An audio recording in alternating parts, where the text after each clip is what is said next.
Now we will summarize the whole process of the fertilization and what is the result we obtain after the fertilization.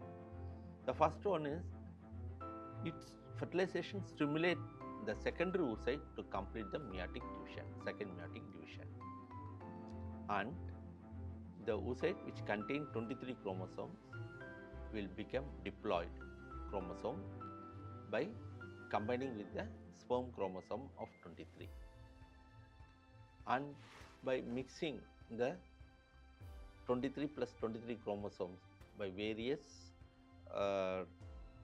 process of this mixing between this chromosome, we create a variation of human species. So we will not have all the species, all the human being similar. So there is a lot of changes. Why? Because of this mixing of these chromosomes between the male and female gamete. So now the embryo contain only maternal mitochondria, and by mixing this the sex is determined whether it is a male or female. Now let me see what are the changes we observe in the lab once we keep the sperm and egg together. Generally, after IVF, in vitro fertilization, or ICSI, that is intracytoplasmic sperm injection, we generally observe the fertilization process after 16 to 18 hours of post-insemination. Generally, the second polar body is released around 1.5 to 3 hours, and we can able to see 2 pronuclei around 6 to 7 hours, and pronuclear orbitals will be observed 8 to 9 hours, followed by the halo condition. If you observe very small pronuclei, that means there is a defect in the gametes.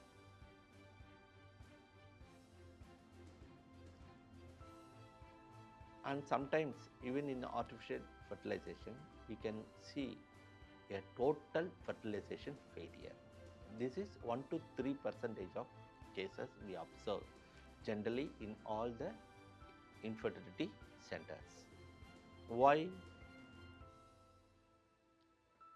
Female factors like age, oocyte activation deficiency, mitochondrial defect, delay in cytoplasmic maturation, genetic abnormality, poor morphology, and patient respond to the stimulation. So this all causes total fertilization failure.